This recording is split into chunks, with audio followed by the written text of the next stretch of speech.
So good morning students. Today we will continue with the class of haloarenes. Yesterday we have seen the lab preparation of haloarenes. We did from benzene, we did from aniline via diazonium salt. Yesterday we have seen two named reactions, Sandwich reaction and Gitterman reaction. Today first of all we are going to do the lab preparation of iodobenzene, which is again done from benzene diazonium chloride, which you know is prepared from aniline by doing a reaction called diazotization reaction. So making iodobenzene, what we do is that we again start with the compound called benzene diazonium chloride. Start with benzene diazonium chloride. You heat it with Ki, potassium iodide. You heat it with potassium iodide. The salt is going to decompose and you will get the formation of none other than iodobenzene. So first of all you have to convert aniline into diazonium salt by a reaction called diazonium salt, diazotization. After making diazonium salt, if you heat it with Ki, it will decompose to give you nothing but iodobenzene. Let us see lastly how do we make fluorobenzene. This is by a named reaction called Bals-Schiemann reaction. Bals-Schiemann reaction. That is a method to make nothing but your fluorobenzene. Bals-Schiemann reaction. Again we start with diazonium salt, which is made from aniline, you know, by the process called diazotization reaction. We react aniline with NaNO2HCl under 0 degree to 5 degree. Diazonium salts are stable only around 0 degrees Celsius. So we take benzene diazonium chloride, we react with an acid called hydrofluoroboric acid, HBFO, that is hydrofluoroboric acid. It changes into another diazonium salt, this one. The Cl will be replaced by, the Cl minus is replaced by different anion, BF4 minus. You get another diazonium salt. This is called benzene. This group is called diazonium, benzene, diazonium. 4-fluorine, so it is called tetrafluoroborate.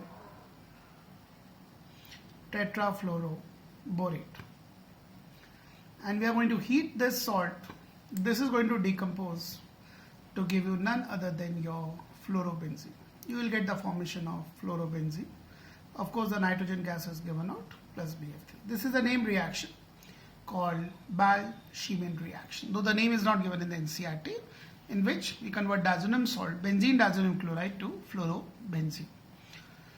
So this was all preparation of haloarenes. We have done the preparation of haloarenes. In today's class, we will discuss about the physical properties of haloarenes and we'll discuss one of the chemical reaction of haloarenes also. That is, we are going to talk about its electrophilic substitution reaction. And you do know what are electrophilic substitution reaction.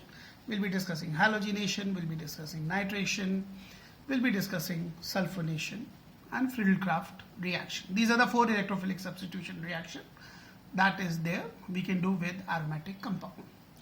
Now before we discuss the physical property of haloarenes, I like to show you the resonating structure of aryl halide. Though we have done it before also, but we just repeat. So we have got haloarenes like this. Halogen has the 3 lone pair of electrons. It is going to show plus R effect. It is going to give electron to the benzene due to resonance. So these 2 electrons will come over here. These will go like this. The effect is called as a plus R effect. The halogen donates electron towards benzene due to resonance effect. What will be the next resonating structure we have? This will become a double bond. Halogen will get a plus charge, left with the 2 lone pair because 1 lone pair has moved on. This will get a negative charge, ortho position, and like this. Move it further, make a lone pair into bond pair into lone pair. So the next structure would be like this, the third structure. Before we are discussing the physical property, we are just going through the resonating structure of aryl halide with a purpose. So like this, the para position gets a negative charge. This is the first structure. This is the second structure. This is the third structure. Let's move on further. Lone pair becomes a bond pair becomes a lone pair. This is the fourth structure. The halogen is showing the what you call plus R effect, gives electron to the benzene due to resonance. This is as it is, this is as it is, this is a negative charge. And lastly, now this will come over here and this will move back. So the last structure that we have is as follows. The last resonating structure, the fifth resonating structure of the aryl halide. The fifth resonating structure of the aryl halide.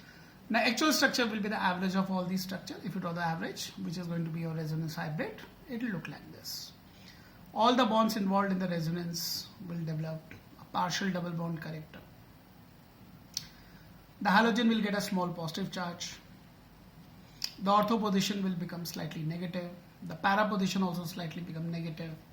Again, this ortho position, second position becomes negative. You know, this position is called ortho. This position is called para. This position is again called ortho. So due to resonance in aryl halide, actually two things happens. What are the two things? Number one, these are the things which are happening due to resonance. Though we have discussed before also, we are just repeating. So due to resonance, two things are going to happen. What are the two things which are going to happen? Number one, the carbon halogen bond will not be a single bond, nor will be a double bond. It will be something in between single and double bond, which is called partial double bond. Partial double bond is stronger than single bond, but weaker than double bond. It is shorter than the single bond, but longer than the double bond. So due to resonance, first of all, what is going to happen is carbon halogen bond in aryl halide develops. It develops the partial double bond character. Partial double bond character means in between single and double. Partial double bond character. Partial double bond character. Because of that, what happens? The carbon halogen bond is stronger. The carbon hydrogen bond is stronger. It is stronger. And the word is shorter. The bond length is also less. It is shorter and stronger. It's double S. Shorter as well as stronger than the normal carbon halogen bond. Then the normal carbon halogen single bond. Then the normal halogen single bond. The bond over here will be shorter in length and even stronger. That is difficult to break as compared to the normal carbon halogen bond that we have. And secondly, due to resonance, what happens is the ortho and para position, that is second and the fourth position in aryl halide, due to resonance, second and fourth position, that is ortho and para position in aryl halide, act as a negative center. They act as a negative center. How it is going to happen if these positions are going to act as a negative center? Suppose electrophile, something positive has to attack on aryl halide. So definitely the electrophile will attack at ortho and para position. So halogen is basically a group which is an ortho para directing in electrophilic substitution reaction. On aryl halide, the electrophile is going to attack at ortho position, second position and the fourth position. Like it happened in phenol, it happened in anisole and all that. And later on we'll see and discuss in detail that halogen will not be a activating group, it will be a deactivating group. It deactivates benzene ring towards electrophilic substitution reaction, which we are going to discuss later on when we discuss the chemical property of aryl halide, that is electrophilic substitution reaction. But by that now, please remember the carbon halogen bond in the aryl halide is shorter and stronger. This bond is slightly shorter in length and stronger due to resonance. And ortho para position act as nothing but negative center. This happens all due to the resonance, halogen showing plus R effect. So now with all this knowledge, we are ready to discuss the physical properties of the haloarenes. So let us discuss the physical properties of haloarenes. As I told you, today we'll discuss the physical property of haloarenes and one of the chemical properties of haloarenes, that is electrophilic substitution reaction, which I've already told you, which will attack on haloarenes at ortho position and at para position, because due to resonance, these are the positions which act as a negative center. So let us start with the physical properties of haloarenes. So let us start with the physical property of haloarenes. Physical property of haloarenes. The physical property of haloarenes, we will be discussing three properties. Number one, haloarenes, just like your alkyl halides, are polar.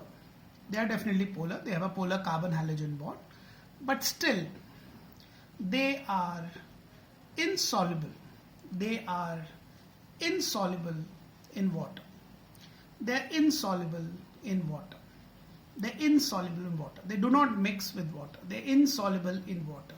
The reason is same as if it happened in alkyl halide, as they are unable to form. They are not attracted by water. They are unable to form. They are unable to form hydrogen bonding with water. They are not attracted by the water due to hydrogen bonding. They are unable to form hydrogen bonding with water. They are unable to form hydrogen bonding with water. They are not attracted towards water at all because they cannot form hydrogen bonding with water.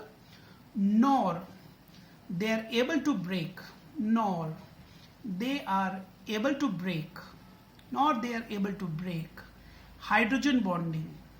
They are able to break, nor they are able to break hydrogen bonding already present between the water molecule. Already present between the water molecule. Already present between the water molecule. What does it mean? That they cannot go in between the water molecule. They cannot go and barge into the water molecule, in between the water molecule, because they can't separate out the two water molecule which is already bonded by the hydrogen molecule. They can't separate the two water from each other and barge inside and mix it with. So they're not able to mix with the water molecule because they're not able to make them far apart or break the hydrogen bonding between them, and they can't go in between and mix with them. So neither they form hydrogen bonding with water, nor they are able to break hydrogen bonding which is already present between the water molecules. So that is regarding the solubility. So naturally they will be soluble in the solvents like ether. They will dissolve in the solvents like carbon disulfide, alcohol, and so on. Now let's see the second property. In this we talk about the boiling point. We have discussed so many times boiling point or melting point depends on the intermolecular forces. It depends on nothing but intermolecular forces. The force of attraction between the molecule. Intermolecular forces. So if you suppose compare the boiling point or melting point of haloarenes with the corresponding benzene, definitely haloarenes will be better. They will have a higher boiling point, melting point as compared to the corresponding molecule of aromatic nature, that is benzene. Reason being, in aryl halide, the van der Waals force of attraction between the aryl halide molecules will be stronger. Intermolecular van der Waals force, the force of attraction between the molecule, intermolecular van der Waals force of attraction between the aryl halides is strong. Because they are bigger in size, so the van der Waals force of attraction as compared to benzene, so the intermolecular force of attraction between the aryl halide molecules will be stronger as compared to between the benzene molecule.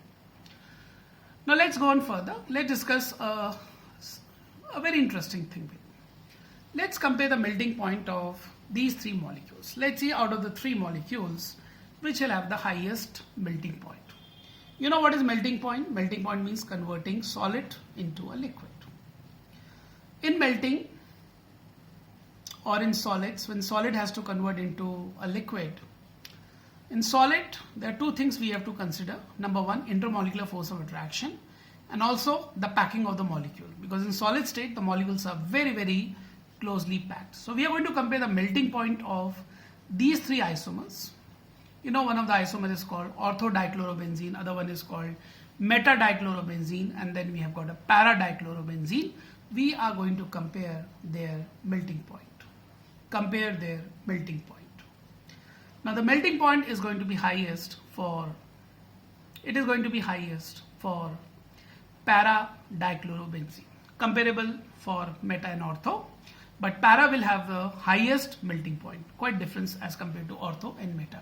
So paradichlorobenzene has got the highest melting point, and of course low solubility. This is one of the NCERT question, that why paradichlorobenzene has got the highest melting point and low solubility as compared to the other two isomers.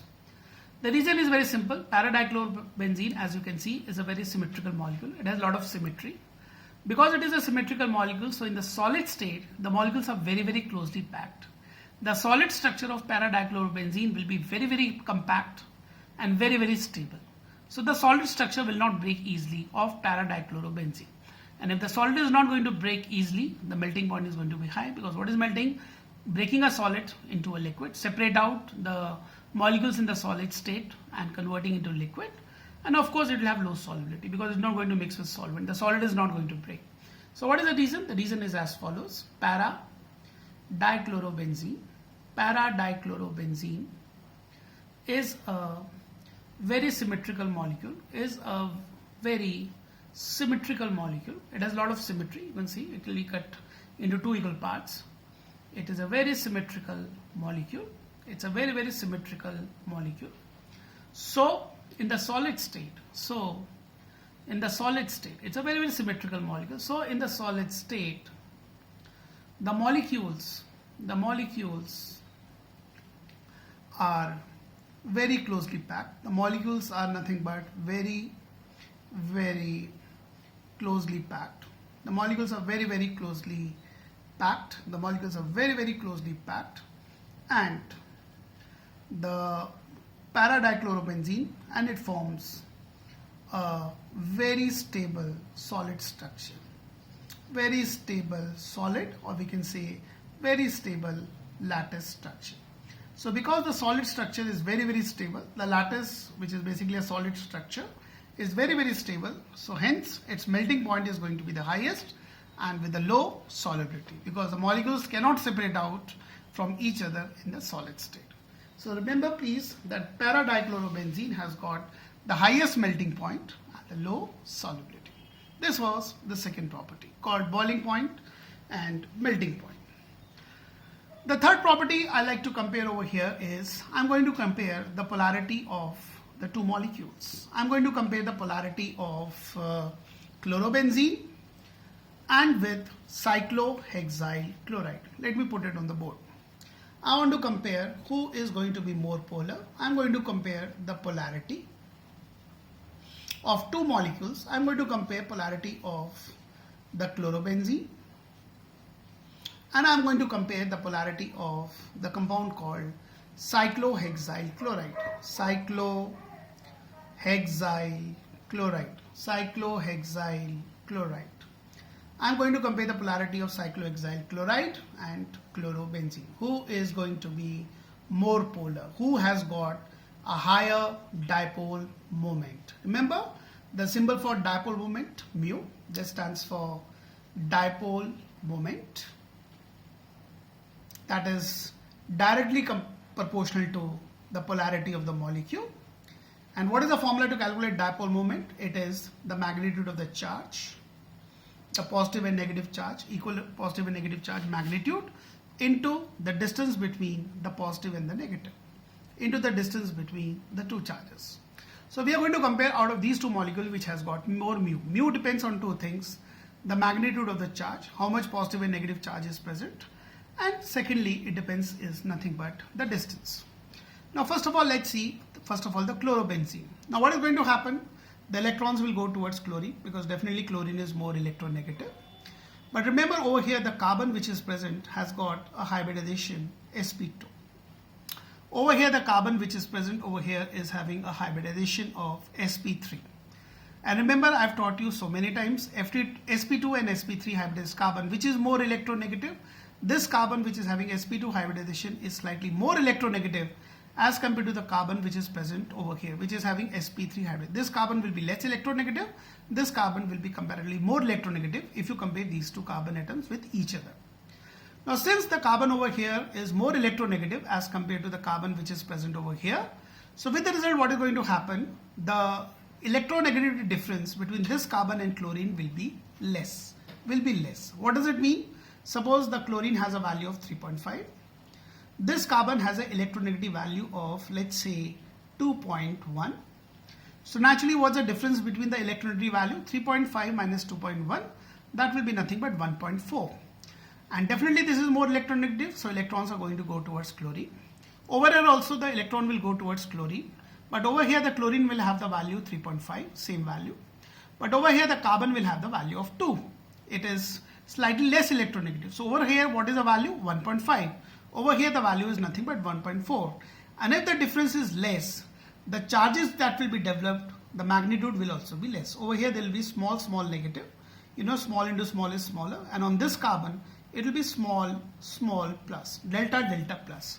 So on the chlorine we'll have delta minus, on this carbon we'll have delta plus.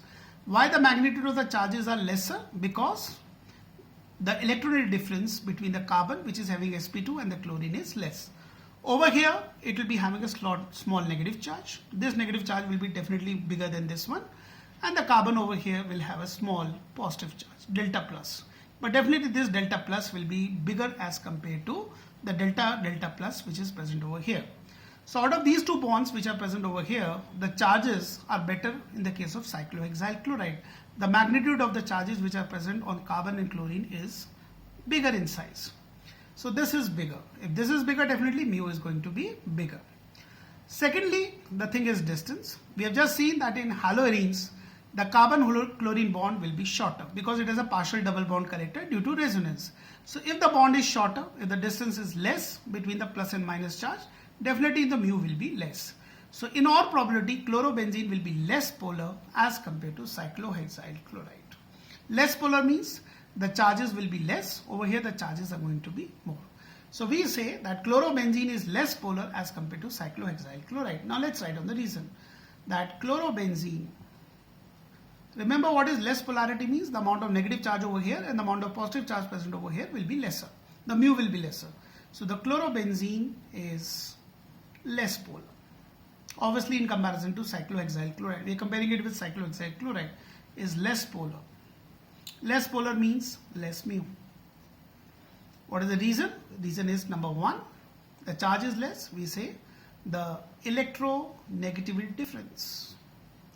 The electronegativity difference between the carbon with sp2 hybridization.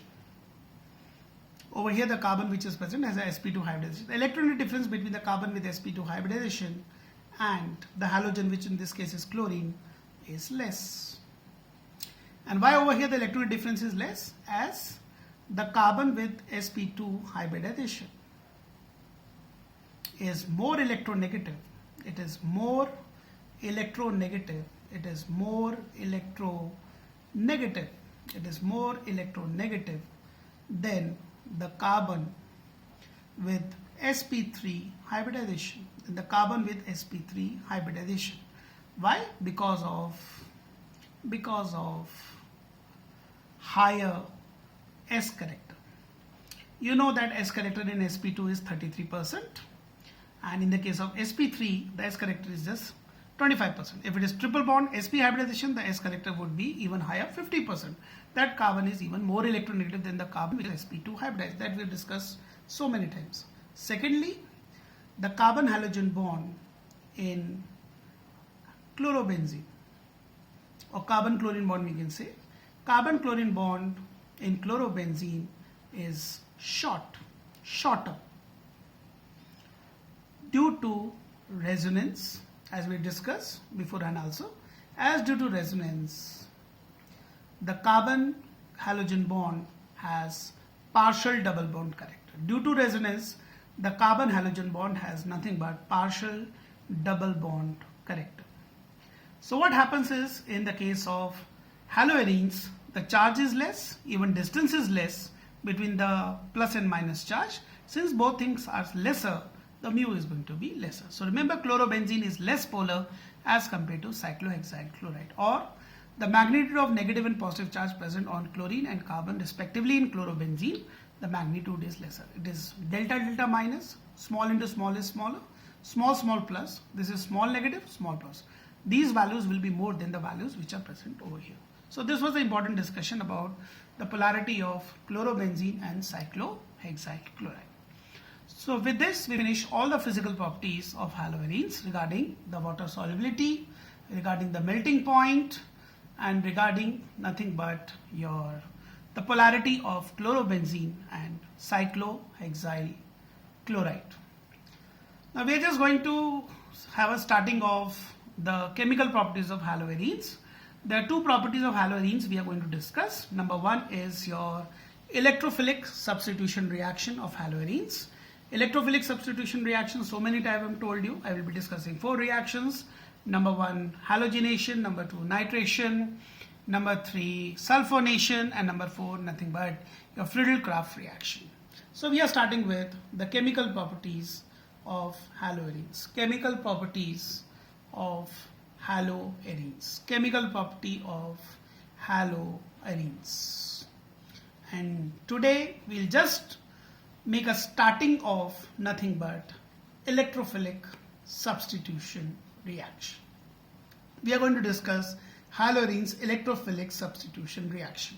And I've already told you so many times, electrophilic means I'll be doing it halogenation, I'll react with halogen, I'll be doing nitration, in which we put NO2 group, repeating again and again. We'll be doing sulfonation, in which we put SO3H group on the benzene ring. And we'll be discussing the reaction called Friedel-Crafts reaction, in which we have your alkylation and acylation. In today's class, time permitting, we'll not be able to discuss all these reactions, but still we are going to discuss one thing. We have seen with the starting of this class that in aryl halide, what is possible is resonance. The halogen has a lone pair of electron. This is, I think, the 5th or the 6th time I'm repeating. It can give electron to the benzene due to resonance, and it can show nothing but plus R effect. And due to resonance, if you draw its resonance hybrid, if you draw the resonance hybrid of haloarenes, you will find all the bonds involved.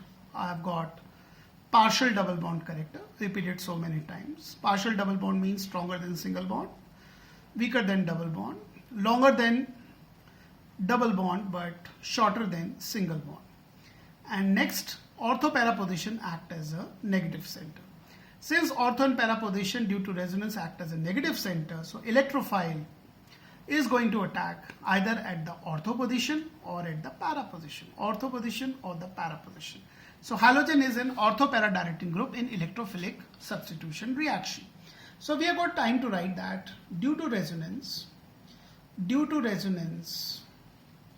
in aryl halides, due to resonance in aryl halides or haloarenes means the same thing. Due to resonance in aryl halide, ortho second position, para fourth position act as a negative center. It acts as a negative center. So electrophile attacks on aryl halide. It attacks on aryl halide or haloarenes at ortho position or para position. Halogen is going to make this benzene undergo reaction with electrophile at ortho and para position, because due to resonance these are the positions having the negative charges or acting as a negative center. Now second very important thing that we have to discuss over here is, please listen very very carefully. In haloarenes it's an exception. In this, halogen is giving electron to the benzene due to resonance. It's giving electron to the benzene due to resonance. Giving electron means over here electrons are becoming more or higher concentration on the benzene ring. But you know, halogen is also highly electronegative. So because halogen is highly electronegative, what is going to happen is that it is going to pull the electron like this. Sigma electrons are pulled like this. This also shows an effect called minus I effect. So halogen is actually doing two things. It is giving electron to the benzene due to resonance. It is pulling electron from the benzene due to minus I effect. So it's giving electron as well as pulling away the electron due to minus I effect, minus inductive effect due to its high electronegativity. But it has been found that this effect, the electron donating effect, is less. Electron withdrawing effect is more. Means minus I effect, the withdrawing power is more as compared to donating power. So overall halogen doesn't give but withdraws electron from the benzene ring. So if halogen is going to withdraw electron from the benzene ring, it's going to pull away the electron from the benzene ring due to strong minus I effect. Over here electrons will become less. If electrons will become less, the negative charge will become less, because electrons have got negative charge. Electron on the benzene will become less means negative charge on the benzene ring will become less. And if negative charge on the benzene is going to become less, its attraction towards electrophile will decrease. The benzene attraction towards electrophile will decrease. The reaction will be not fast but slow. So we say halogen tells benzene not to react with electrophile. And whenever the group tells benzene not to react with electrophile, it is deactivating benzene towards electrophilic substitution reaction. So halogen is ortho-para-directing but deactivating, telling benzene not to react with electrophile. The rate of all these reactions are going to be very, very slow due to the strong minus I effect. So this is a very important point, that in haloarenes, halogen shows plus R effect, as well as minus I effect, minus inductive effect, and the pulling power minus I effect is stronger than plus R effect.